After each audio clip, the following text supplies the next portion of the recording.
From the very beginning, Amara had known that love in her family was never equally shared.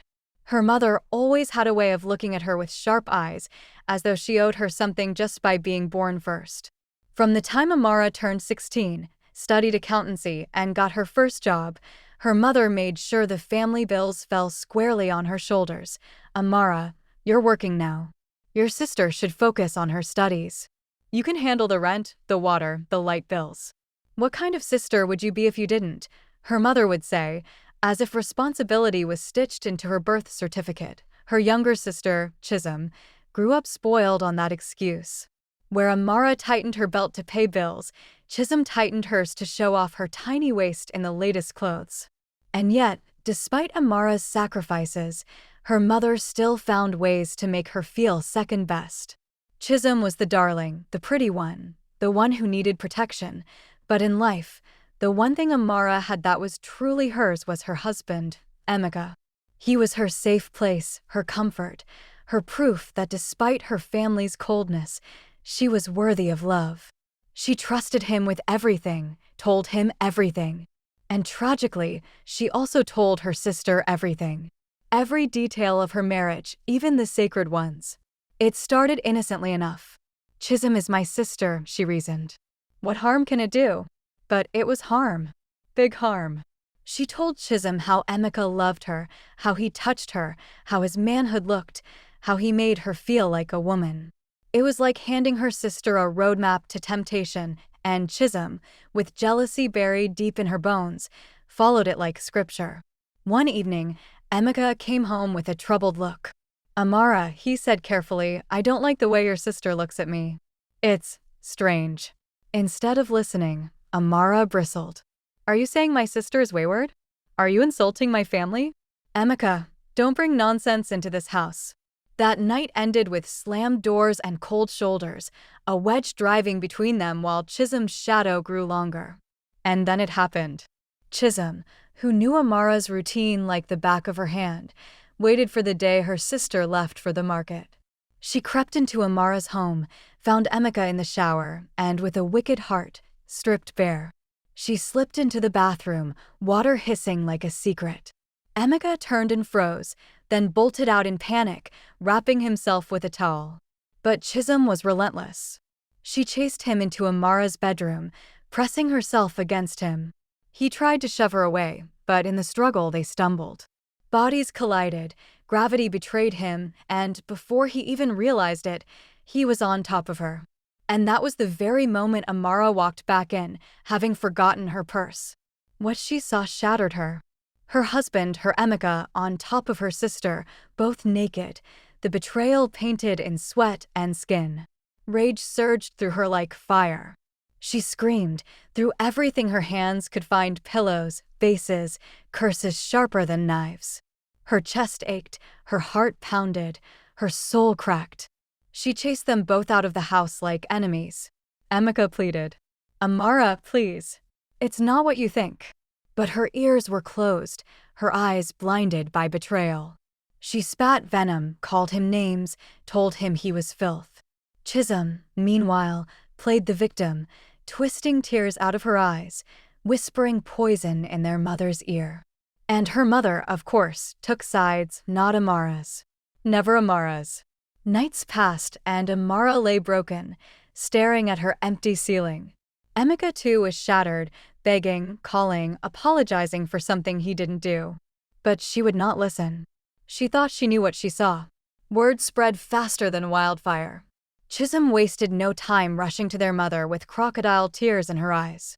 "Mama, Amara's husband tried to force himself on me. I fought him off, but she came and saw us struggling, and now she's blaming me." Her mother's eyes widened, but instead of questioning, she believed instantly because Chisholm had always been her golden child. So this man, Emeka, that I never liked, wants to disgrace my family? Wants to spoil my daughter's future? God forbid. Within hours, the aunties were calling. Some came over with wrappers tied around their waists, clapping their hands and spitting fire. "Amara, you see? We told you not to marry into that family. Men are dogs, all of them. Your sister is crying and you are shouting, 'What kind of sister are you?' The more they spoke, the more Amara's chest tightened. She could barely think. Her heart was too heavy with betrayal. And in the background, Chisholm played the role of the wounded lamb, sobbing into handkerchiefs, sighing dramatically, letting everyone pet her hair. Emeka, on the other hand, had gone straight to his own family, broken, shaking, yet determined to explain. His brothers raged at the thought of him being accused, ready to storm Amara's house and clear the air. His father was silent, too disappointed to speak. But his mother, Mama Ifeanyi, was different. She sat quietly listening, her eyes narrowing as the story unraveled. "I have lived long enough to know a lie when I hear one," she finally said. "And I know that girl, Amara. She would never betray Emeka like this. Something is not right." When she heard that Amara had chased Emeka out, she insisted on going to see her. The other in-laws grumbled, but Mama Ifeanyi was not moved. "I will not sit here and let gossip destroy my son's home." So she went. Amara was sitting in her living room, surrounded by her own mother and two aunties, who were still pouring petrol on the fire. "You must divorce him, Amara. You can't keep a man who sleeps with your sister." Her mother nodded furiously. "Let him go. He has no respect for you or for me." That was when Mama Ifeanyi walked in, her calm presence filling the room. Her voice was soft, but carried weight. "My daughter," she said, sitting beside Amara and holding her hand, "I have known you since Emeka brought you home.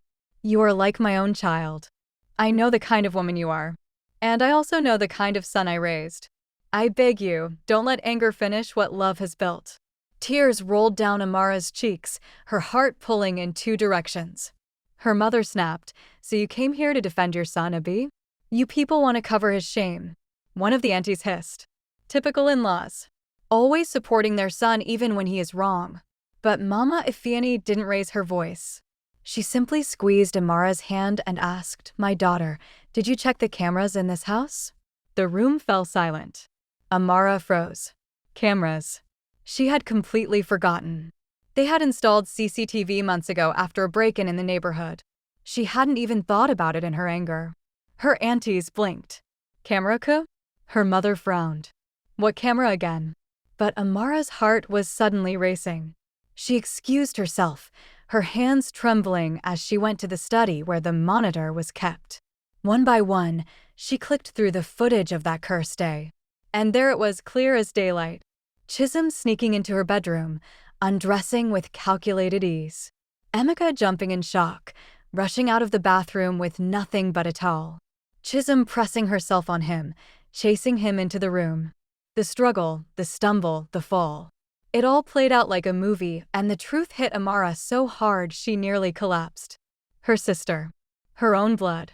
She had betrayed her in the worst way and let her suffer. Emeka had been innocent all along. Amara covered her mouth with both hands, sobs shaking her body. She had cursed the wrong person. She had insulted and rejected the man who loved her, while the true serpent had been sitting beside her crying fake tears. When she came back into the living room, her face was pale, her eyes red. She looked at Chisholm, her sister, her mother's pride, and for the first time, she saw her clearly. "You," Amara whispered, her voice shaking with fury and pain. "You tried to destroy my marriage. You wanted what was mine. And you almost succeeded." The aunties gasped. Her mother jumped up. "Amara, don't you dare speak to your sister like that. She is the victim here."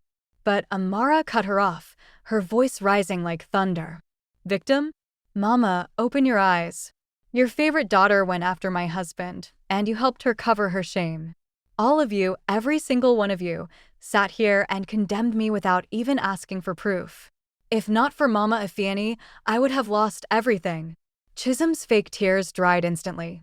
Her mask slipped, her lips trembling, but no words came out.